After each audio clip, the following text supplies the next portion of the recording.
사실 어디서부터 말씀을 드려야 될지를 처음부터요. 모를 정도로 처음부터요? 진짜 방법이었네요. 집에 안 가고 2박 3일 해야 돼요. 계속 얘기하는 거. 저는 그 리스트는 굉장히 일부라고 생각해요. 들킨 학교와 안 들킨 학교가 있다 뿐이지 아마 모든 학교에 가해자들이 있을 거예요. 모든 학교에 피해자가 있을 거고. 정말 그야말로 기술적으로 이걸 테스트하려고 하신 건데 그 모든 이미지들이 어쩌면 이렇게 거의 전부다라고 할 수 있을 정도로 여성의 이미지일까? AI가 우리가 뭐 때문에 만들려고 했지? 여러분 구독, 좋아요, 알림 설정 딸랑딸랑. 온 세상에 페미를 묻히자. 게스트에게 100% 묻어가는 방송. 안녕하세요. 페미묻다입니다. 네, 맞은 거 같죠? 이 정도 맞은 거예요? 맞은 걸로. 네. 안녕하세요. 서대문 FM의 장수정입니다. 예, 언론개혁시민연대의 권순태입니다. 네, 반갑습니다. 순택님, 지난 방송 저희 올라갔는데 잘 보셨나요?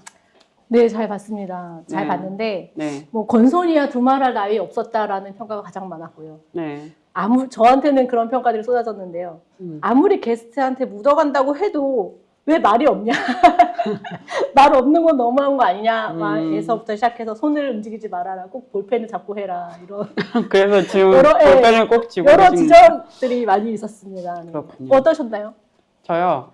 저는 지금 계속 갇혀서 편집을 하다가 약 3일 만에 밖에 나왔거든요. 네, 녹화하러 나왔는데 어쨌든 저희가 생각한 것보다는 좀 많이 봐주시고 계셔서 역시나 권소은에 잘 묻어가려는 저희의 그 전략이 유효했다 이런 생각도 하고, 그리고 또 댓글도 많이 달아주셔서 저희 댓글 또 재밌게 읽어보고 있습니다. 많이 또 좋아요, 구독, 그리고 댓글도 남겨주시고, 또 저희 소셜펀치 하고 있으니까 20일까지 많은 참여 부탁드립니다. 페미도 돈이 있어야 진행이 된다는 거. 네. 네, 유튜브도 돈이 있어야 된다는 그렇죠. 것을 제작비가 있어야 한다는 거. 네, 만들 수 있습니다. 여러분 많이 관심 가져주시고요. 그러면 오늘 또 시작해 보겠습니다. 오늘 그러면 함께할 두 분 소개해 보도록 하겠습니다. 오늘은 과학기술학을 젠더 관점에서 연구하고 계시는 임소연 선생님, 예, 그 신비롭지 않은 여자들 저자이시고요. 그리고 전 DSO 활동가이자 현재 연구자로 활동하고 계시는 백가을 선생님 두 분을 모셨습니다. 안녕하세요. 저희 방송 전에 잠깐 얘기했었는데 백가을 선생님은 그 급진적 페미니스트를 위한 그런 잡지 레디시를 편집장으로 일을 하고 계십니다. 네, 반갑습니다. 영광입니다. 네, 레디씨 팬들이 주변에 많다고 순택님이 얘기해 주셔가지고 이렇게 또 저희가 레디씨 편집장님을 또 저는 오늘 알게 됐지만 어쨌든 이렇게 모셨습니다. 두 분 너무 반갑고요. 그럼 먼저 인사부터 좀 부탁드릴게요. 안녕하세요. 저는 과학기술학자하고요. 지금 동아대에 있는 임소연이라고 합니다. 뭐 앞에 소개를 다 해주셨는데 신비롭지 않은 여자들, 나는 어떻게 성형인이 되었나, 이 책들을 썼고요. 주로 이제 여성의 관점, 뭐 젠더 관점, 페미니즘 관점에서 과학기술을 연구하고 있는, 그리고 뭐 딥페이크 관련해서는 제가 이제 IT 분야의 여성들 관련한 혹은 뭐 페미니스트 AI 뭐 이런 관련 연구들을 했었습니다. 네, 반갑습니다. 네. 안녕하세요. 저는 백가을이라고 합니다. 저는 임소연 선생님의 수업을 들으면서 사제 인연을 맺게 된 제자이기도 하고요. DSO, 디지털 성범죄 아웃이라고 하는 단체에서 활동가로서 활동을 하면서 그 안에서 한국에서 어떻게 디지털 성범죄가 일어나고 있는지, 그리고 거기에 대응하고 있는 익명 여성들의 활동은 어떠한지를 살펴보는 연구를 했었습니다. 지금은 디지털 성범죄 근절 활동가이자 연구자로서 연구 활동가의 삶을 살고 있습니다. 반갑습니다. 두 분 너무 나와주셔서 감사합니다. 네, 임소연 선생님은 제가 팬심으로 개인적으로 연락드렸었다고 얘기 제가 들었어요. 그냥 연락을 무작정 드려가지고 이렇게 감사하게도 나와주셨고요. 영광입니다. 아니, 백가 선생님도 소개해 주셔가지고 이렇게 같이 뵙게 돼서 너무 반갑습니다. 요즘 두 분 또 이 딥페이크 사태 때문에 또 여러 가지 생각이 많으실 것 같습니다. 좀 어떻게 각각 보고 계신지 좀 여쭤볼게요. 저 같은 경우에는 디지털 성범죄 근절 활동을 2010년대 중후반부터 해왔고 그 현장에서도 많이 봤는데 동시에 제가 지금 학교에서 아이들을 가르치는 일을 하고 있거든요. 그 과정에서 그러니까 인터넷에서의 모습 그리고 학교 현장에서의 모습 그리고 제가 지금 법원 세미나에서 자문위원을 하고 있는데 그 법조인들의 현실 이런 것들을 다각적으로 볼 수 있는 기회를 가지게 됐어요. 그런데 제가 느끼는 거는 현장과 그 현장이 아닌 것 사이의 괴리가 너무 크다. 그리고 선생님들 그리고 법조인들은 어쨌든 그 범죄에 대해서 그리고 그 현장에 있는 사람들에 대해서 어떤 결정권을 행사할 수 있는 사람들인데 이 사람들의 지식이 너무 부족하다 하는 생각을 많이 했고요. 지금 가해자 연령대가 점점 낮아지고 있고 아이들의 범죄 방식이 그리고 그 범죄의 강도가 점점 치밀해지고 있어요. 굉장히 심각해지고 있고 그런데 이것들에 대해서 기성세대 어른들이 아직도 많이 그 대응에 미흡한 면이 많다는 생각을 했습니다. 현장과 이 괴리가 크다라고 하셨잖아요. 그럼 어떤 구체적인 사례 하나 정도만 얘기해 주실 수 있다면 어떤 게 있을까요? 제가 그 같이 활동을 하거나 그 일을 하는 선생님들이나 법관님들에게 모욕감을 드리려는 의도는 아니고요. 그런데 그분들께서는 아무래도 되게 디지털 디바이스를 그래도 성인이 된 이후에 접하시는 세대고 서버가 뭔지 뭐 디스코드를 또는 텔레그램을 어떻게 사용하는지 이런 것들에 대해 잘 모르세요. 모바일 메시저 사용하는 법이나 그런 것도 잘. 카카오톡은 다들 쓰시죠. 그런데 아이들이 쓰는 것처럼 능숙하게 사용하지 못하시고 지금은 많이 나아지긴 했는데 활동 초창기에는 결정권을 가지고 계신 분들이 말씀드리자면은 그 클릭을 한 번 해도 되는 거에 꼭 더블 클릭을 하시는 그런 분들이셨어요. 되게 많아요. 지금도 많으시죠? 주변에도 많고 저도 저도 약간 근데 그런 분들께 서버가 뭔지 설명해야 되고 클라우드가 뭔지 설명해야 되고 이게 여기서 삭제돼도 저게 남아있을 수 있고 다시 다운받을 수 있다 이런 것들을 설명하기가 굉장히 힘들더라고요. 클라우드는 알아. 알아야죠. 근데 아이들은 정말 자기 손가락 다루듯이 다루거든요 그걸. 맞아요. 네, 그게 참 괴리가 크죠. 이거에 대해서 제대로 뭐 지식이나 인식이나 사용 경험이 없으신데 어떻게 제대로 그걸 판단을 하고 또 제안을 하고 그러겠어요. 그래서 약간 사실 뭔가 이렇게 실제 일어나는 일이 아니라고 생각하실 수도 있을 것 같다는 생각도 들어요. 맞아요. 모르니까. 그래서 이게 그냥 장난인데 뭘 그러냐. 이제 실제로 나오는 말들이죠. 자라나는 사람들은 그런 행동을 왕왕 하고는 한다. 마치 아주 정상적이고 일반적이고 심지어 건전한 성장 과정. 네, 성장 과정의 일환인 것처럼 생각하시는 분들도 계시는데 절대 그렇지 않고 평생에 걸쳐서 가해자와 피해자의 정신세계 그리고 인간관계를 왜곡시키는 진짜 심각한 범죄고 그것이 영속성이 있는 범죄거든요. 디지털 성범죄는. 근절이 되기가 굉장히 어렵고 한번 저질러진 범죄를 수습하는 것도 너무나 어렵고 피해자의 피해 회복이 어렵고 이런 심각성에 대해서는 좀 기술에 대한 이해가 부족하다면은 접근하기가 어렵다 생각이 듭니다. 네, 아무래도 또 활동을 하셨던 그런 경험 그리고 현장에서 또 직접 만나시는 경험으로 또 이런 생각들을 하고 계신 것 같고요. 네, 그럼 임소연 선생님은 요즘 어떤 생각을 하고 계신지. 네. 사실 저야말로 지금 백가을 선생님이 말씀하신 디지털 네이티브 세대와의 괴리가 있는 세대이거든요. 그래서 사실 저는 개인적으로는 당연히 어떤 의미에서는 제가 이제 그 여성 뭐 젠더 관점으로 기술을 연구하는 사람이니까 사실 이게 처음에 이렇게 딱 뉴스를 접했을 때, 그 소식을 접했을 때 생각은 올 게 왔다. 이게 되게 막 어떻게 이런 일이, 그러니까 범죄의 어떤 양상이나 이런 것들, 특히 이제 10대 위주의 범죄 뭐 이런 것들을 생각하면 충격이고 그 규모나 이런 것들은 너무 충격인데, 근데 딥페이크 기술이 이런 식으로 악용되는 것에 대해서는 사실 너무 이 생성형 AI가 나오던 굉장히 초기부터 많은 분들이 이렇게 악용될 수 있다라는 걸 얘기를 했었고, 물론 이제 뭐 지인들 지인 능력이나 뭐 네. 이런 것까지 아주 디테일하게 예상하지 못했지만 분명 이렇게 성범죄에 악용될 거다라는 거를 다들 이제 이게 알고는 예측은 하던 상황이었기 때문에 아 이게 이렇게 그냥 정말 왔구나 이런 문제가 진짜 이렇게 생겼구나 는 이제 받아들였지만 중이게 이 정도의 규모와 그리고 연령대 아까 그 백가 선생님 말씀해주신 10대의 중심이라는 거, 가해자도 피해자도 그리고 왜 이렇게 한때 초반에 막 지도 같은 것도 전국 지도 같은 것도 네, 나왔었죠. 나왔잖아요. 네. 그런 걸 보면 이 정도 이런 양상과 이런 정도의 규모로 일어난다라는 건 사실 그거는 예측하지 못했기 때문에 그런 점에서는 엄청나게 충격을 받았고요.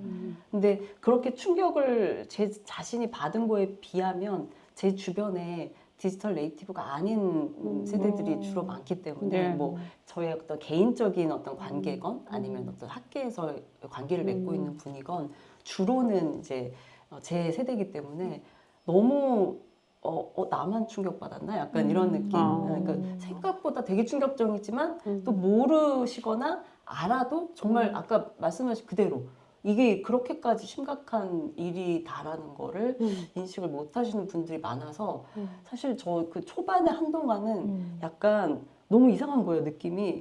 지금 나만 이상하게 생각하나? 지금 이게 나만 알고 이럴 수는 없는데 막 이 뭔가 이렇게 현실에서 약간 분리된 느낌이 들 정도였어요. 네. 저도 찾아봤어요. 저희 조카 학교에 있는지 없는지. 다행히 없더라고. 그죠, 그렇게 되죠. 네. 네. 저도 찾아봤어요. 제가 출강한 학교 있는지 없는지. 다 똑같죠. 그러게요. 다 비슷하네. 저도 찾아봤는데 슬픕니다. 네, 어떻게 이렇게 엄청난 규모로 또 일어났고 거의 뭐 그 학교 목록을 봤을 때 학교 명단을 봤을 때 정말 놀랬죠. 너무 거의 모든 학교들이 다 전국적으로 들어갔다. 동네마다 그냥 그러니까요. 다 있는 수준. 그래서 이게 좀 심각하다는 거를 좀 세대적으로 좀 인식하는 게 다를 수 있다라는 것도 확인하면서 이 심각성을 좀 많이들 아셨으면 좋겠다 이런 또 바람도 또 생기네요. 그 학교 리스트 얘기가 나와서 말인데요. 저는 그 리스트는 굉장히 일부라고 생각해요. 네, 저는 정말 솔직히 말씀드리자면 저의 연구자로서의 경험에 비춰서 말씀드리자면은 들킨 학교와 안 들킨 학교가 있다 뿐이지 아마 모든 학교에 가해자들이 있을 거예요. 모든 학교에 피해자가 있을 거고. 그리고 정말 안타까웠던 게 이런 식으로 리스트가 도는 게 사실 피해자들에게 별로 좋은 일이 아니에요. 당연하죠. 그 피해자들의 신원이 일부라도 노출되는 것은 언제나 디지털 성범죄 같은 범죄에는 결코 좋지 않은 지양해야 되는 그런 방식인데 이번에 좀 특이했던 게 그 공론화의 주체들이 학교를 다니는 학생들이었어요. 학생 당사자들이 자기들이 피해자인지 아닌지를 맞아요. 확인하기 위해서 그 어린 학생들이 직접 텔레그램 방에 잠입을 하고 자기 학교 이름 있는지 자기 이름 있는지를 검색해보고 이런 일들을 직접 했어야 됐다는 거죠. 그러면 그 과정에서 아이들이 보게 되는 그 자료 사진이라고 하는 게 너무나 잔인하고 너무나 잔혹한 것들이 많은데 그런 것들을 사실 다 어른들이 해야 되는 일이고요. 당연히 이건 범죄이기 때문에 특히 성범죄이기 때문에 전문가들, 전문 인력들이 들어가서 해야 되는 일인데 그거를 아이들이 마치 자경단처럼 모여서 할 수밖에 없었다는 거. 그리고 자기들이 거기 리스트에 있는지 확인을 하고 자기들끼리 연락을 돌리고 그리고 너무 안타까웠던 게 아예 그 학교 학생회 차원에서 그 대응을 하는 아이들도 있었다고 해요. 이거는 물론 학생 자체 측면에서는 정말 대단한 일이기는 한데 너무 안타깝죠. 어른들이 해야 될 일을 왜 아이들이 하고 있나. 그래서 이런 부분에서 빠르지 못한 시스템 그리고 경각심이 부족한 어른들의 모습에 너무 안타깝고 참 아이들이 불쌍했던 기억이 나요. 그러게요. 정말 공백처럼 학교에서는 뭘 했다는 얘기들 혹은 교육청에서 뭔가 시스템이 없는 상태에서 그냥 사실 거의 다 자력으로 또 이렇게 만들고 대응하고 이렇게 좀 네. 이루어진 것 같습니다. 수습만 했죠. 맞아요. 수습도 제대로 했는지 모르겠지만 제대로 안 일단 했어요. 공문 맞아. 보내는 것부터 했잖아요. 이런 사건들이 발생하고 있으니 뭐 자신이 자녀를 주의를 달라 이런 형태, 네. 학교에서 이런 교육을 하겠다 이런 정도. 아유, 그 정도면 정말 양반이었고요. 네. 그냥 그래요? 네, SNS에 올린 사진들을 삭제해라. 내려라. 아. 그런 얘기 되게 많이 들었어요. 맞아요. 이거는 삭제해라? 네, 이거는 피해자이고 또는 그 잠재적 피해자인 여학생들에게 니들이 몸조심해라라고 말을 하는 거잖아요. 이거는 그러니까 가해자에게 하지 말라고 해야 되는데 피해자에게 네가 조심해라고 말을 하는 구도 자체에서부터가 문제이기도 하거니와 이거를 요새는 새로운 표현으로 디지털 히잡이라고도 표현을 해요. 히잡. 네, 여자들에게 자신의 노출을 줄임으로써 성범죄에 노출되지 않도록 너희들이 알아서 처신을 해라라고 이야기를 하는 거죠.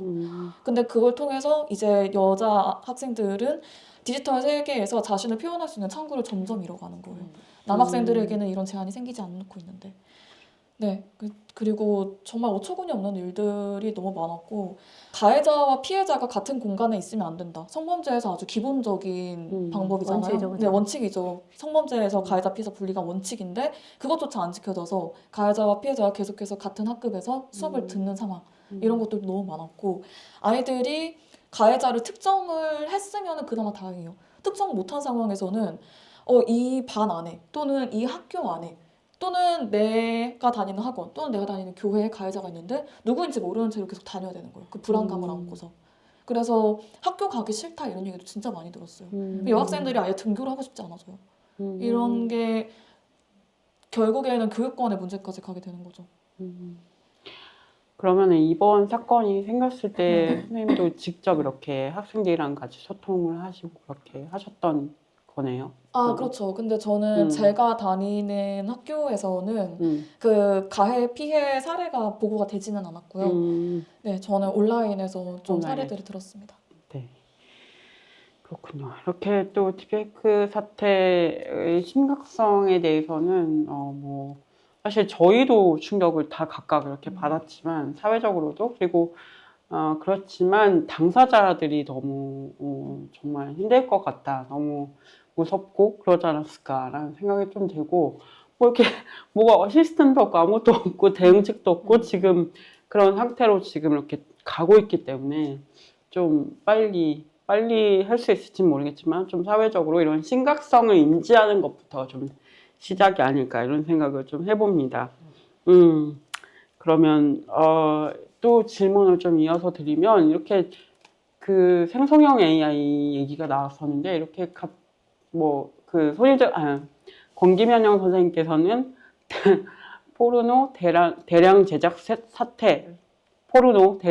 사태라고 이걸 명명하시기도 하셨거든요. 그러니까 대량 제작이 가능해진 지금 사태에 대해서 좀 그렇게 명명을 하시기도 하셨는데 이 기술의 발전은 좀 어떻게 이루어지고 있는지 좀 설명을 부탁드립니다. 젠더적인 그런 젠더 관점에서 과학기술학을 연구하고 네, 계시니까 네, 왜 네, 거기에 네. 계속 여성들이 배제되어 가고 있는가에 대한 이야기를 좀 해주시면 좀 좋을 것 같아요. 제가 아까 왜 이 디페이크 사태를 보면서 올 게 왔다 막 이렇게 네. 생각을 했던 약간 그 맥락을 말씀드리고 싶은데요. 이게 사실 이미지 생성 AI만의 문제도 아닌 거죠. 그러니까 사실 이게 그러니까 어느 모로 봐도 제가 봤을 때는 지난번에 이제 뭐 권김 선생님이나 선생님도 말씀해 주셨지만 어떤 방향으로 봐도 뭐 포르노의 관점으로 봐도 뭐 성범죄의 관점으로도 뭘로 봐도 되게 깊은 뿌리를 가지고 있는 것 같아요. 뭐 10대 청소년 문화, 뭐 서브컬처, 막 어느 모로 다 이렇게 연결이 돼 있는데 저는 이제 사실 다른 것보다 이 기술의 어떤 기술적인 연속성 그런 걸 좀 이제 보니까 제가 사실 이 문제를 뭔가 되게 확 느꼈던 거는 한참 이제 생성형 AI, 특히 이미지 생성 AI 나왔을 때 그때는 전혀 이런 뭐 범죄 문제나 뭐 이런 거는 아직은 없었을 텐데 그때 왜 이렇게 뭐 IT 업계에 계신 분이나 아니면 그냥 일반 유저분들도 뭐 특히 챗GPT 막 이런 거 나왔을 때 챗GPT에 뭐 달리나 아니면 미드전이나 각종 그 관련한 그 이미지 생성 AI가 나왔을 때 왜 약간 이렇게 테스트용으로 쓰시잖아요. 뭐 그래서 이렇게 뭐 SNS나 이런데 올리잖아요. 네. 내가 이런 프롬프트를 줬더니 뭐 이렇게 이미지를 있다.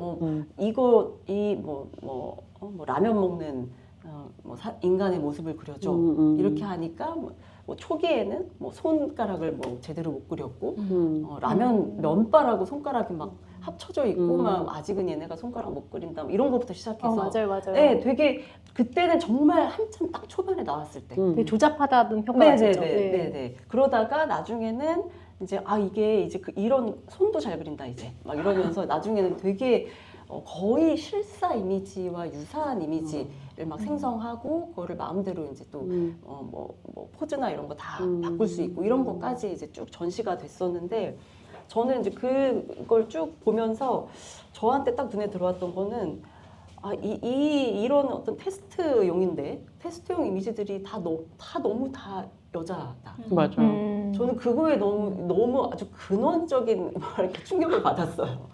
그러니까 전혀 이분들이 만든 이미지는 무슨 성범죄, 성폭력 이런 거랑 전혀 관련 없는 정말 약간 뭐랄까 우리에게 좀 익숙한 왜 여자 아이돌들 그냥 이미지 같이 되게 20대 젊고 좀 예쁜 그런 여성이었기 때문에 그리고 누구 실제 인물하고 연결된 것도 아니고 그래서 굳이 뭘 봐도 우리가 범죄나 이런 걸 연관시킬 소지가 전혀 없고 또 본인들의 의도도 그런 지금의 딥페이크와 같은 그런 의도는 전혀 없고 정말 그야말로 기술적으로 이걸 테스트하려고 하신 건데 그 모든 이미지들이 어쩌면 이렇게 거의 전부다라고 할 수 있을 정도로 여성의 이미지일까. 그리고 일부가 동물, 어린이 이렇게 되는 거예요. 그래서 제가 봤을 때 너무 이게 우리가 그냥 반드시 여자일 필요는 없음에도 불구하고 여성의 이미지를 쓴다라는 게 이게 뭘 의미할까?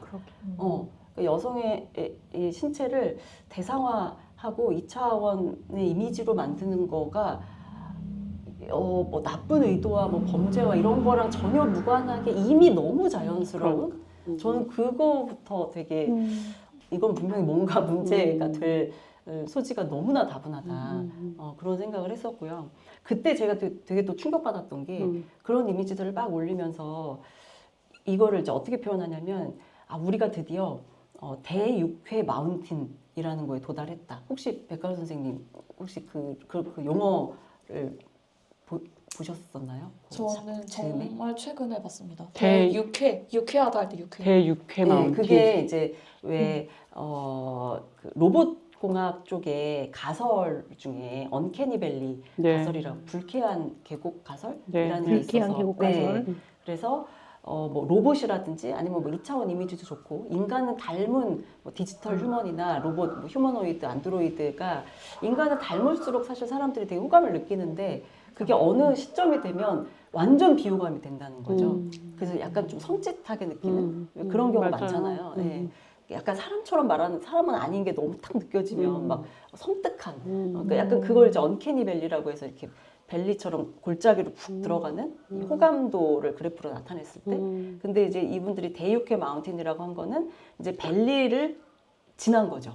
벨리를 지나서 이제 상승하는 너무나 이제 호감뿐인 언캐니함이 전혀 없는 우리가 이제 산 정상에 도달했다라고 표현을 하시더라고요. 그러니까 사실 그 기술 업계에 계시는 분들한테는 드디어 우리가 원하던 언캐니 밸리가 항상 이렇게 문제였는데 이제 그런 불쾌함을 주지 않는 어떤 가상의 인간을 우리가 이제 만들게 됐다라는 걸 너무 이렇게 즐거워하시는데 저는 그 대육회에 더 대불쾌가 된 거죠. 대불쾌. 더 언캐니. 불쾌. 더 불쾌. 네, 더 불쾌가 돼가지고 제가 그때 그래서 막 칼럼도 쓰고 막 그랬었어요. 나는 이렇게 저는 이제 대육회 마운틴이니까 저는 이제 대불쾌 심연이라고 해서 벨리의 차원이 아니라 벨리에서 이제 심연.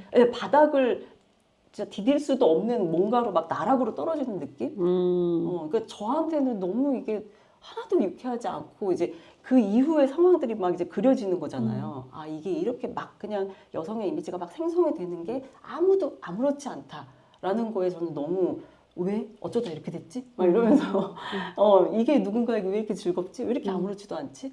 왜 라면 먹는 사람 그려달라고 하는데 다 여자 라면 먹는 사실은 그냥 여자도 아니고 사실 10대 왜 이렇게 약간 그 교복이나 세라복 같은 세라복 거 입은. 입는데 그런 그래서 하여튼 저한테는 이게 물론 기술이 새로운 기술이 계속 나오지만 어떤 의미에서는 이 안에 연속성들 이 연결들이 사실 그거보다 더 이게 이미지 생성 AI도 사실 굉장히 최근이잖아요.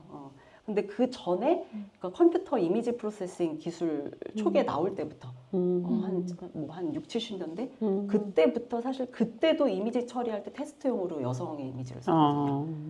그때 이제 대표적인 이미지가 레나 이미지라고 해서 그 이탈리아의 그 아시죠, 백관 알죠. 선생님은 그 플레이보이지에 나왔던 뭐 모델의 요 상반신만 딱 해가지고 그걸로 계속 이제 테스트용으로 쓰던. 그러니까 이제 이게 쭉 다 이미 20세기 중반 컴퓨터가 이미지를 시작이 어딘지도 네. 모르게 네, 그게 그 이미지를. 저한테는 막 쫙 앞에 펼쳐지는. 그러네요. 네, 얘기하시니까 갑자기 소름이 돋는 게 제가 봤던 어떤 AI 생성 이미지도 다 여성이었던 것 같다는 생각이 이제야 듭니다. 네. 뭔가 이미지로서 구현할 때는 뭔가 더 쉽다고 느끼는 네. 걸까요? 그냥 대상화가 됐을 때 다들 너무 익숙해서 편안해야 하는 게 아닌가 싶기도 합니다. 그리고 여기에서 짐작할 수 있는 게 그 AI를 학습하는 과정에서 여자 이미지가 많이 들어갔을 것이다.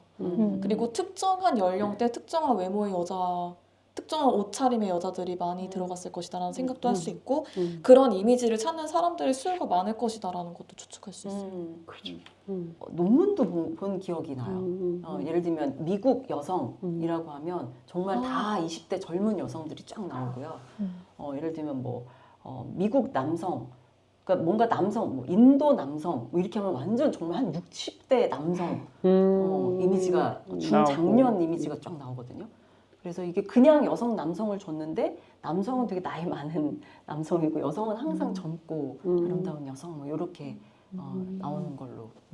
정확하게 부합하는 거죠. 여성에 대한 대상화. 네, 젊고 맞아요. 아름다워야 한다라는. 맞아요.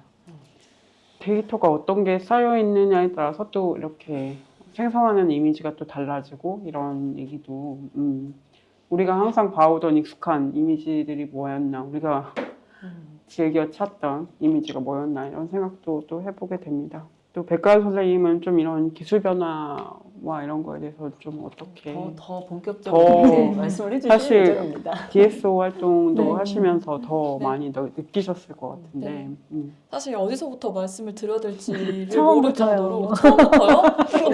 진짜 광범위한 내용이에요. 집에 안 가고 2박 3일 세야 돼요. 계속 얘기하는 아 너무 어려운데 어디서부터 말씀을 드려야 될까? 원래 성범죄라는 게 참 진공 상태에서 갑자기 뚝 혼자만 존재하는 게 아니라 정말 거대한 사회적 콘텍스트 안에 있는 거고 특히 디지털 성범죄라고 하는 거는 디지털과 성과 범죄가 연관돼 있는 거죠. 그렇기 때문에 디지털 기술에 대한 이야기도 해야 되고 섹슈얼리티에 대한 이야기도 해야 되고 범죄라고 하는 법리적인 부분에 대한 이야기도 해야 되거든요. 그냥 폭력과 이것이 제도적으로 들어와서 처벌 가능한 어떤 범죄로서 정의되고 처벌되고 이거 너무나 다른 이야기이기 때문에 진짜 지금 아득합니다. 어디서부터 말씀을 드려야 될까? 어디서부터 말씀을 드리면 좋을까요? 제가 1990년대 초반생이에요.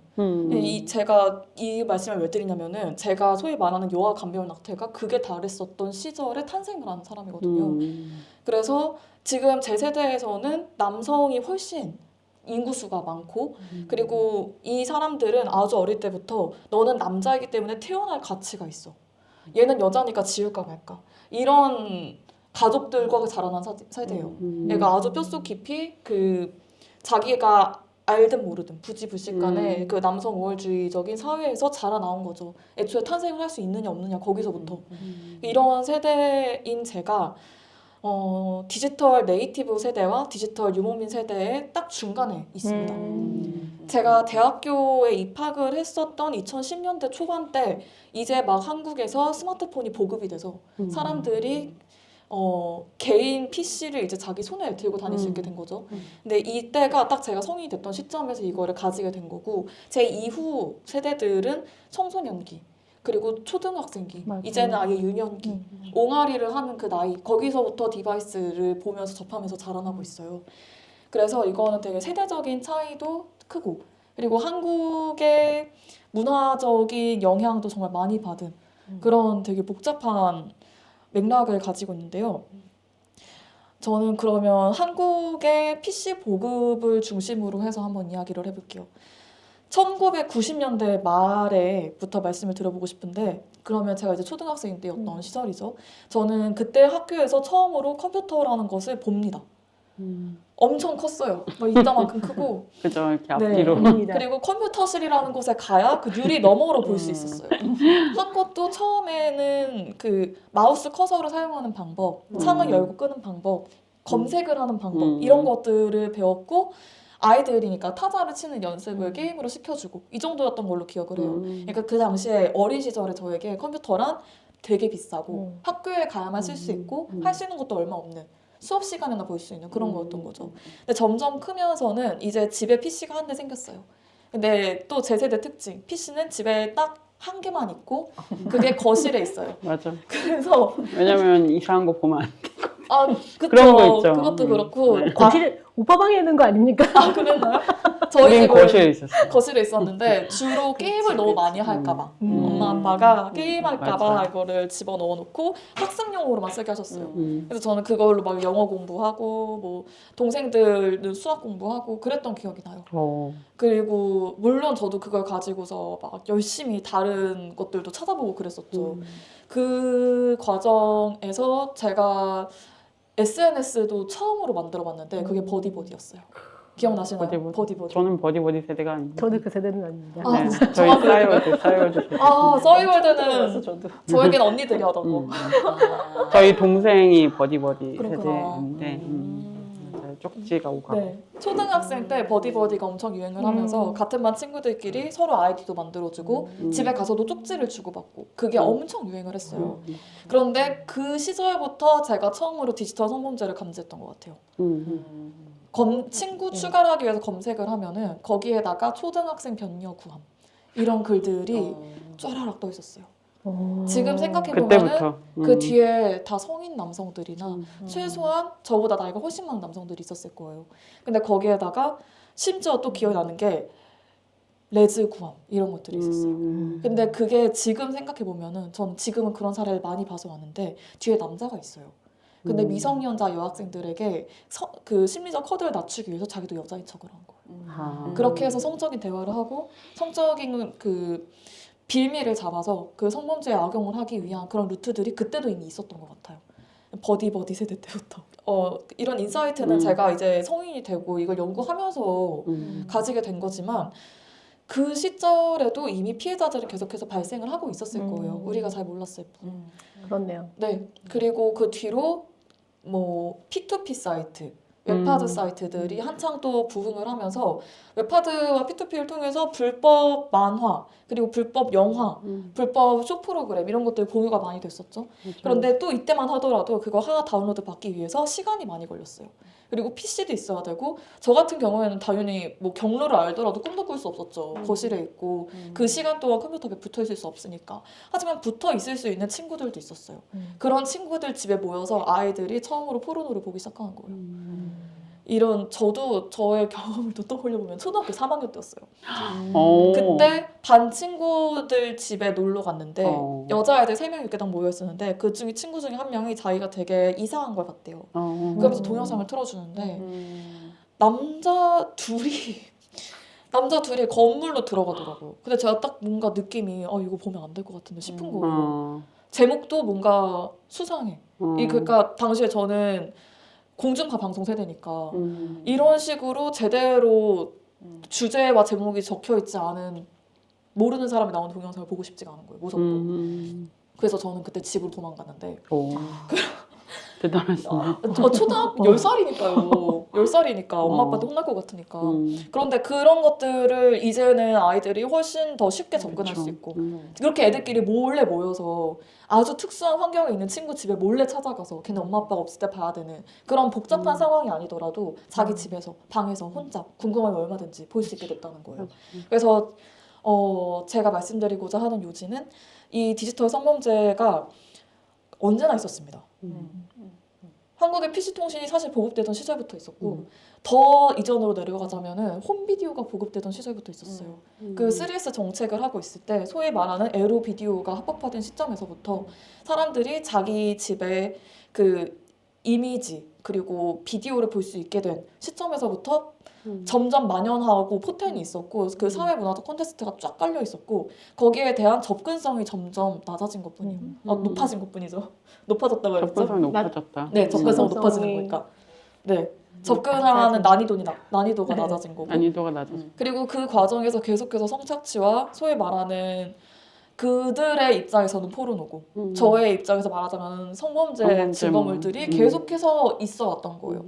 지금은 무슨 고유명사처럼 표현이 되고 있는데 그 빨간 마후라 이런 맞아요. 비디오들도 성착취 동영상이에요. 근데 그런 거가 이전 세대에 되게 만연해 있었고 안 본 사람이 없다면 간첩이고 안 들어본 사람이 없고 저는 그게 뭔지도 모르고 밈인 줄 알았어요. 어린 시절에도 그 저희 세대 때죠. 빨간 마음. 95년생. 95년. 95년도인가? 그럴 거예요. 네. 저 뉴스에서 봤었어요. 그 초등학교 때 애들이 영상을 네. 돌려보고 찍은 거죠. 그랬었어요. 네, 그랬던 그것도 기억이 홈비디오로 나요. 찍었다고 네. 들었습니다. 저는 보진 않았는데 그리고 그런 그때는 진짜 비디오 덱으로 봐야 되는 그런 상황. 맞아요. 그래서 그런 불법 촬영물 그리고 성범죄물 비디오들이 세운상가를 중심으로 해서 판매가 되고 그리고 그것만 팔리지 않았죠. 다른 소위 말하는 유명 연예인 유출 영상이니 뭐니 하는 것들이 비디오에서 PC가 보급되기 시작한 뒤로는 CD 형태로 그리고 그 뒤로는 웹하드 또는 뭐 P2P 이런 것들을 통해서 계속 우리 사회에 침투해 있었고 그 과정에서 돈을 버는 사람들이 있었어요. P2P나 웹하드 같은 경우에는 광고 수익을 올려요. 그리고 그 사람들이 워낙에 많이 접속을 하니까 광고 수익이 정말 잘 되고 굉장히 돈을 많이 벌거든요.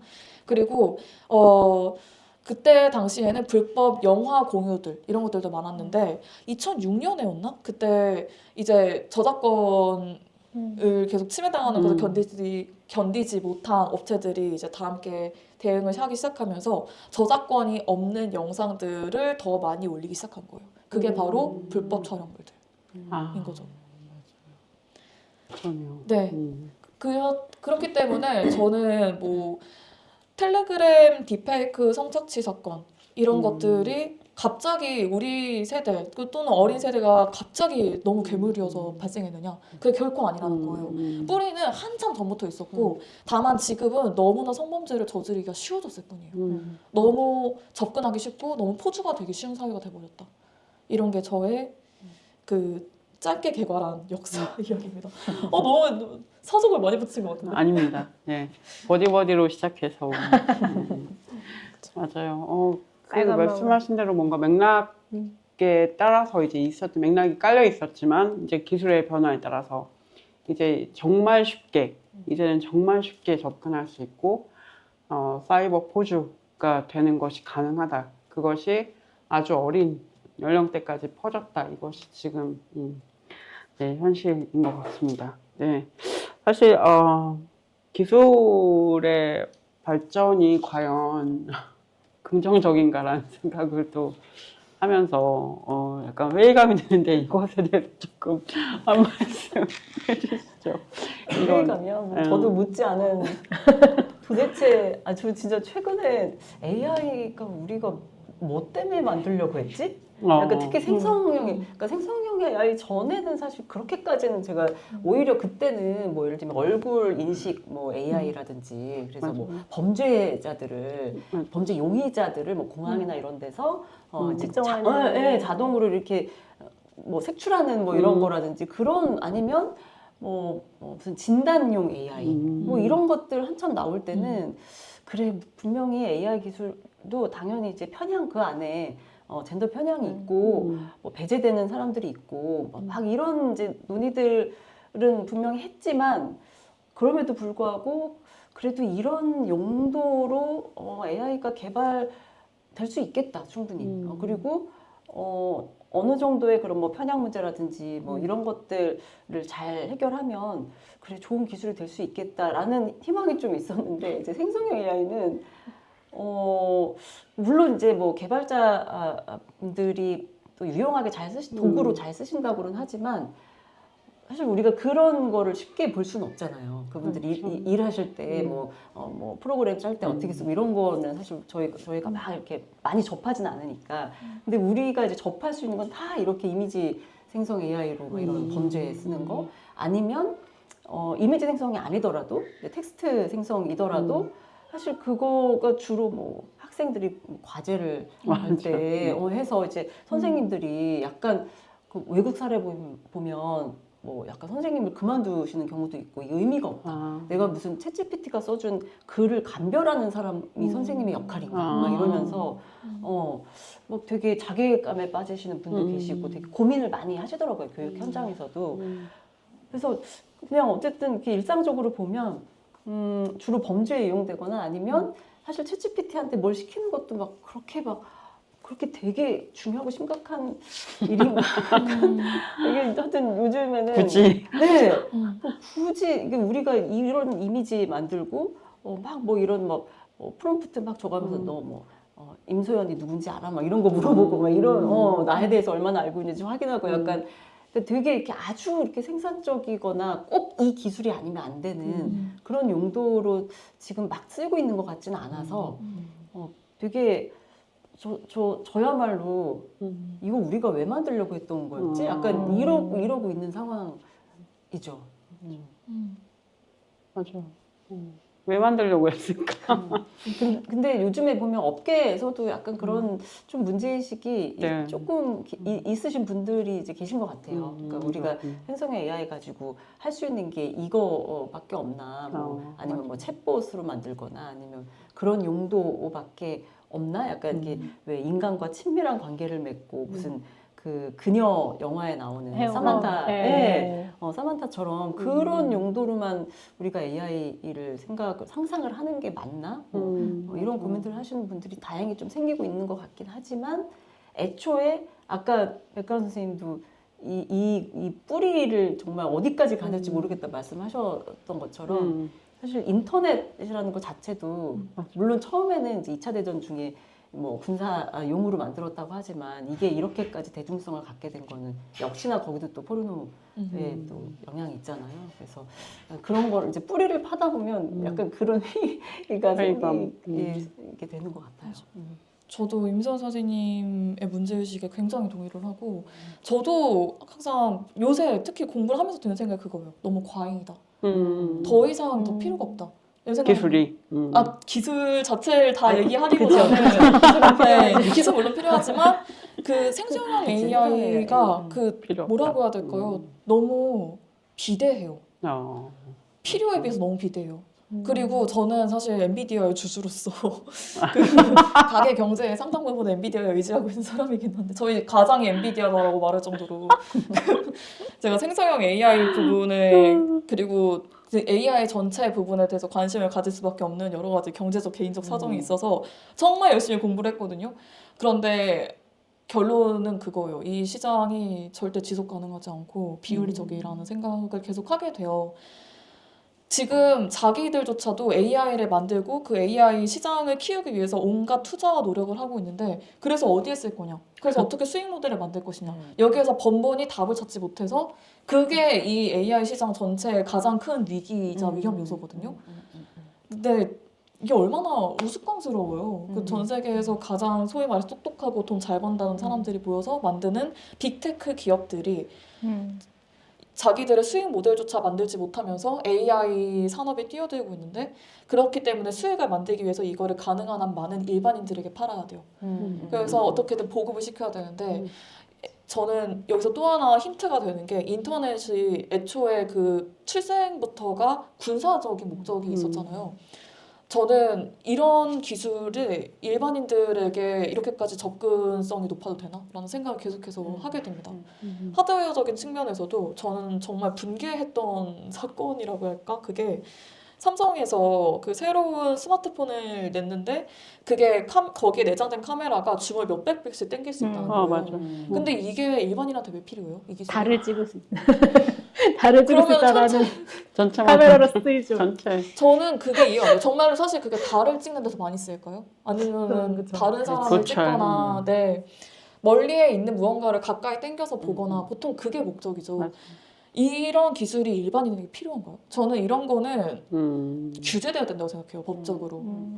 기술 규제가 돼야 네, 된다. 더 이상 우리가 감당할 수 있는 그러니까 인간이 뭐 환경적인 측면에서든 윤리적인 측면에서든 사회적인 측면에서든 감당할 수 없는 기술은 제약이 되어야 된다고 생각을 하게 됐어요. 점점 시간이 갈수록 AI도 당연히 마찬가지고 그런 특히 저는 그 스마트폰의 보급과 그 사람들 각각 휴대전화로 다른 사람을 촬영할 수 있게 된 게 디지털 성범죄에 얼마나 큰 영향을 끼쳤는지를 알고 있기 때문에 이런 것들은 지금의 사람들에게 이르다. 그리고 영원히 충분할 정도로 준비되는 날은 인류에게 오지 않을 거다라는 생각을 자꾸만 하게 됩니다. 그 규제하고 관련돼서 네. 제가 이제 요즘 AI 이 기술의 발전과 그에 따른 여러 가지 그 사회적인 문제들, 딥페이크 포함해서 보면서 늘 하게 되는 생각 중에 하나는 우리가 의료 기술 쪽은 예를 들면 신약 개발이나 아니면 뭐 예를 들면 인간의 세포를 가지고 뭐 연구를 하는 인간 혹은 배아 세포를 가지고 연구를 하거나 이런 것들은 되게 강하게 규제를 하거든요. 그러니까 지금 물론 이제 뭐 국가마다 조금씩 다르긴 하지만 최소한 우리나라에서는 예를 들면 뭐 인간 배아를 가지고 이걸 조작하는 건 안 된다. 왜냐면 얘가 이제 이 배아가 결국에는 인간이 됐을 때 그걸 어떻게 책임질 수 없고 뭐 신약 개발할 때도 하나의 어떤 새로운 치료제가 나오기 위해서는 엄청난 그 뭐 동물 실험부터 해서 뭐 1상, 2상, 3상 임상 시험도 거치고 뭐 해야 돼요. 근데 지금 디지털 기술은 특히 AI 기술은 이렇게 많은 사람들에게 영향을 주는데 너무 뭐 이걸 예를 들면 뭐 의약품은 FDA 뭐 미국 FDA 같은 우리나라 뭐 식약청이라든지 그러니까 규제할 수 있는 기관이 명확하게 있어서 그렇게 해도 사실 문제가 많이 발생을 하거든요. 뭐 약 부작용이 생긴다든지. 근데 지금 AI 기술은 전혀 그런 게 없고 뭐 테스트하는 뭐 절차라도 뭐 예를 들면 뭐 한 번, 두 번, 세 번 어떤 뭐 과정을 거쳐서 이게 승인이 돼야 뭐 판매를 할 수 있고 이런 최소한의 어떤 절차도 없고 그리고 기본적으로 아까 제가 말씀드렸던 것처럼 대개는 뭐 인간 배아는 아직은 우리가 네. 이제 건드리지 말 이거를 조작하지 말자 뭐 이런 어떤 뭐 사회적인 혹은 뭐 국제적인 그런 합의조차도 우리가 이건 하지 말자. 뭐 AI 가지고 사람처럼 만들지 말자. 저는 약간 그게 왜 우리 복제인간을 허용하지 않잖아요. 네. 뭐 미래는 뭐 어떻게 될지 모르지만 그런 것처럼 일종의 그런 우리가 복제인간을 아직은 만들지 말자 하는 것처럼 AI로도 사람처럼 만들지 말자라든지 예를 들면 그런 게 너무 디지털 쪽은 없는 것 같아요. 맞아요. 생명의료 쪽은 상대적으로 굉장히 잘 갖춰져 있는 반면에 그러니까 저는 어떨 때는 요거를 어느 정도 좀 이렇게 그대로 가져와서 한번 잘 좀 맞춰서 좀 뭐 법을 만들든 무슨 정책을 만들든 해야 되지 않을까? 왜 얘는 그러니까 뭔가 사람이라고 하는 이 정말 이렇게 이 생명체를 다루는 건 되게 우리가 조심스러워 그 당연히 맞죠.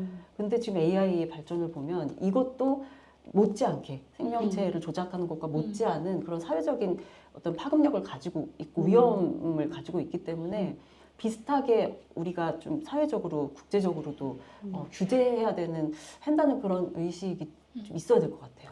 저도 선생님께 너무 동의하고 저는 이런 식의 그 악용될 소지가 너무나 많은 기술들이 나오는 걸 볼 때마다 아니 이 사람들 제정신인가? 간덩이가 부었나? 이런 것들을 내놔서 어쩌자는 거지? 부었어. 이런 생각을 정말 많이 하는데 그것도 제가 오늘 이야기를 시작하던 초반에 드렸던 이야기랑 좀 연관이 될 수 있을 것 같아요. 결정권자들이 디지털 네이티브가 아니니까 이게 어떤 아. 파장을 불러일으킬 수 있는지 얼마나 잠재된 위험이 큰지에 대해서 인식이 좀 부족한가 하는 생각이 들더라고요. 그 생명과학 분야에 대해서는 사람들이 일단 생명은 우리 자신이 생명이기도 하고 너무나 많은 담론들이 이미 오랜 시간 동안 사실 그렇죠. 인류의 역사와 같은 시간 동안 계속해서 사실 있었는데 그 생명 의료 쪽도 처음부터 알아서 이렇게 된 건 아니고 막 무슨 뭐 터스키기 뭐 매독 사건이라든지 아, 네. 각종 뭐 생체 실험부터 해서 이런 일들이 벌어지고 사실은 사후적으로 이제 국제 협약도 아, 생기고 그러네요. 그러긴 했죠. 지금 어쨌든 네. 그래도 있다. 그러네요. 그럼 지금도 사후적으로 하고 지금 있는 디페이크 지금- 사건 아, 너무 심각한데. 지금 국회에서 네. 그 AI법을 만드는 작업을 하고 있어요. 하고 있는데 문제는 뭐냐? 이게 시민사회에서 그 AI를 규제해야 된다라는 그런 그런 중심으로 법안을 발의하고 싶었는데 잘 안 되고 있다고 얘기 들었어요. 그러니까 왜냐하면 아시다시피 뭔가 개발해야 된다. 기술은 뭔가 산업적으로 좀 더 이해되는 측면들이 있잖아요. 그래서 그 작업을 지금 못 하고 있다고 얘기 들었고 저희 4회차 촬영에 오시는 진모세 장여경 활동가가 이 부분은 더 자세히 이야기해 네, 주실 네, 수 네. 있을 것 같아요. 왜 법이 제대로 안 되고 있는가? 네, 그런 상황입니다. 네. 네. 이제 저희가 좀 많이 뭐 얘기를 많이 안 한 것 같은데 시간이 많이 지나서 좀 정리를 하는 수순으로 가봐야 될 것 같아요. 벌써요? 이제 한 정리요? 50분 정도 50분 넘었거든요. 그래서 좀 정리를 해보려고 합니다. 네, 저기 어쨌든 임소연 선생님, 백가 선생님 모시고 저희가 이런 왜 이런 디페이크 사태 벌어졌는지 좀 어떤 뿌리가 있는지 이런 얘기도 나눴고 기술 자체에 대한 이야기도 좀 나눠봤습니다. 기술 발전을 왜 해야 되는가라는 좀 질문을 좀 던져야 될 것 같다는 생각이 들어요. 저희 왜 어디까지 발전할 건데 지금 다 발전소 원자력 막 지어가지고 해야 되는지 AI 이 기술을 꼭 우리가 해야 되는지 발전시켜야 되는지라는 생각도 들고 또 너무 또 폐해가 많기 때문에 뭐 아무튼 마지막으로 이런 생각을 해보면서 두 분과 이야기 오늘 좀 마무리해 보려고 해요. 마지막으로 좀 한 말씀씩 좀 해주시죠. 준비 굉장히 많이 했는데. 이게 아주 아니 얘기- 2회가 있어요. 그러니까 네. 어떠셨나요? 1회 첫 번째 에피소드 진행하셨는데 이미 지치신 거 같은데.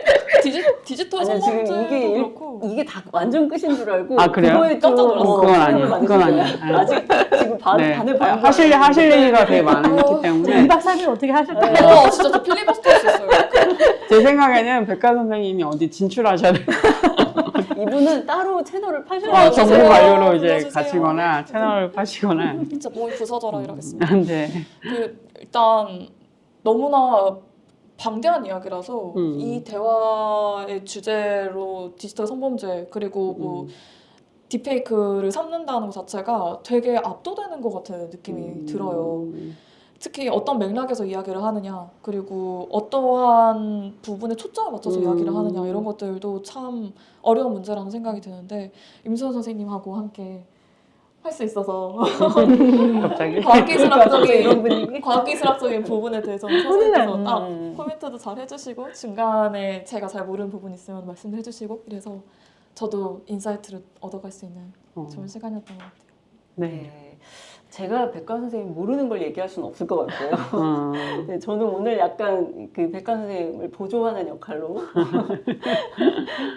그런 역할을 하고 싶은데 네. 저는 사실 되게 백가 선생님을 꼭 모시고 싶었던 이유가 실제 이제 이 활동 경험도 있으시고 그리고 무엇보다 세대 자체가 아까 물론 이제 디지털 유목민과 디지털 네이티브 사이에 좀 끼는 세대라고 말씀하셨지만 그래도 상대적으로 디지털 네이티브 문화에 굉장히 익숙하신 그렇죠. 분이라서 그런 측면에서도 굉장히 굉장히 뭐랄까 고유한 어떤 전문성을 가지고 계신 분이라고 생각합니다. 그래서 같이 얘기하게 돼서 저도 되게 실시간으로 지금 배우는 느낌이에요. 감사합니다. 맞습니다. 네. 선생님은 어떠셨어요?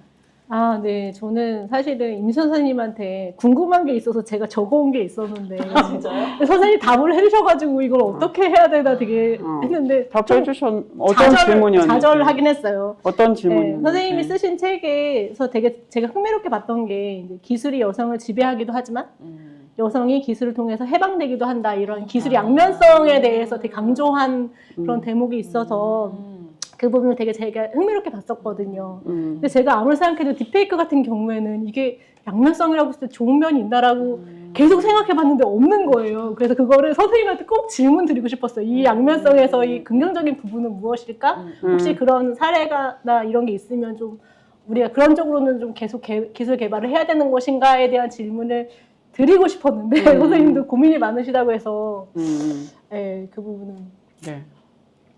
남겨두고 저는 네. 할 말 많습니다. 그러니까 저도 답 드릴 수 있어요. 네. 답 좀 네. 그 네. 답을 일단 주시면. 아, 제가 네. 먼저 하고. 네. 저는 사실 그래서 이 백가 선생님이 되게 고유의 전문성이 있다고 말씀드렸던 부분이 딱 그 부분이거든요. 그러니까 이게 그 기술이 여성을 억압하기도 하지만 해방하기도 한다라고 했을 때 물론 그 어떻게 여성을 해방할 수 있는가는 뭐 AI 기술로 여성들의 어떤 안전을 위한 기술을 만들 수도 있고 여성에게 안전한 어떤 기술로 활용할 수 있고 그런 측면도 분명히 있고요. 하나는 그다음에 또 하나는 요거는 사실 근데 이 별도의 저는 좀 더 큰 주제로 다루고 싶은 부분인데 어떻게 보면 백가 선생님처럼 그러니까 어느 정도 디지털 네이티브 문화에 굉장히 익숙하신 분이기 때문에 이 활동가 디지털 성폭력 근절 활동가의 역할을 하실 수 있다고 생각을 해요. 그렇죠. 네, 그래서 어떻게 보면 사실 일종의 그러니까 뭐 그걸 뭐라고 표현할 수 있을까? 뭐 당사자성 이라고 볼 수도 있고, 뭐 스스로 피해자이기도 하면서 이제 거기에 머물지 않고 뭐 저항을 할 수도 있고, 뭐 활동가의 역할을 할 수도 있고, 혹은 더 뭔가 제도적으로 인정받는 전문가가 될 수도 있고요. 근데 그게 저는 그 당사자성이 굉장히 중요하다고 생각을 하거든요. 그래서 그 부분이 이제 제가 아까 아마 책에 표현했던 그런 어떤 양면적인 부분. 네. 물론 내가 디지털 네이티브 세대이기 때문에 사실 더 피해자가 될 수도 있을 거고요. 오히려 저처럼 그 세대가 아닌 사람들은 아예 안 쓰기 때문에 피해를 솔직히 받을 가능성이 훨씬 낮을 수밖에 없어요. 근데 피해자가 될 수 있는 가능성이 높은 그 세대이기 때문에 그 기술에 대해서 어떻게 보면 더 잘 아는 거죠. 그냥 정말 어디 글로 써 있는 거를 뭐 공부해서 아는 거하고는 차원이 다른 정말 그 생태계의 어떤 막 돌아가는 막 이런 아주 말로 할 수 없는 부분까지 그 익숙한 생리에 되게 익숙해지기 때문에 그래서 발휘할 수 있는 전문성이 전 있다고 보고요. 그게 결국에는 되게 비판자로서 역할도 할 수 있고 더 적극적으로 기술을 바꾸는 역할을 할 수 있고 뭐 운동가, 활동가가 될 수도 있고 연구자가 될 수도 있고 그런 일들을 하는데 굉장히 아주 중요한 저는 자원이 될 수 있다고 생각을 해요. 그래서 그런 면에서의 양면성을 사실 되게 오늘 말씀을 많이 드리고 싶었어요. 다음 화에서 네. 더 얘기를 해보고 싶은 주제 중에 하나입니다. 또 백가 선생님. 저는 아주 간단하게 시간 관계상 짧게 말씀을 드려보자면은 딥페이크 부분에 대해서 네. 그 양면성 부분 이야기를 간단하게만 하자면은 네네. 너무 궁금했어요. 네, 거의 무슨 구색 맞추기처럼 항상 나오는 말이 있어요. 돌아가신 분들을 다시 딥페이크로 얼굴도 보게 하고 막 웃기도 만들고 그래서 좀 마음의 위안을 삼는 그 장례 문화의 일종으로 활용할 수 있지 않겠느냐 하는 활용되고 있죠. 네, 활용이 되고 있기도 하고요. 네, 네. 그런데 이거는 제가 보기엔 정말 구색 맞추기고 이런 식으로 사용되는 사례는 0.000000001%도 안 되는 진짜 적은 사례고요. 보통 딥페이크는 성범죄에 활용됩니다. 딥페이크라고 하는 이름, 딥페이크라고 하는 기술 자체가 성범죄적 맥락에서 만들어졌어요. 그건 얘기도 제가 다음 시간에 좀 더 자세히 해볼 수 있었으면 좋겠습니다. 그러면 티저를- 다음에는 딥페이크 기술이 양면성에서 좋은 점은 있을까에 대한 이야기 좀 해주시면 좋겠어요. 네, 알겠습니다. 네. 저 친구랑 진짜 열심히 따져봤거든요. 딥페이크의 긍정적인 부분이 뭐냐. 하나도 찾지 못했어요.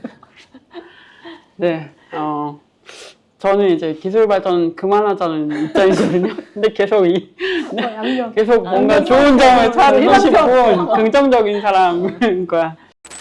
여러분 구독, 좋아요, 알림 설정 딸랑딸랑. 오늘 두 분 모시고 또 이런 이야기 나눠봤습니다. 네. 두 분 너무 할 얘기 하다 보니까 또 얘기가 엄청 많아지고 또 좋은 얘기들이 많이 나와서 저도 시간이 짧은 것이 좀 아쉽는데요. 네, 또 다음 시간에 또 이어서 이야기 이어가 보도록 하겠습니다. 오늘 또 함께 해주신 분들 두 분 감사합니다. 다음 주에 저희 뵙겠습니다. 감사합니다. 감사합니다.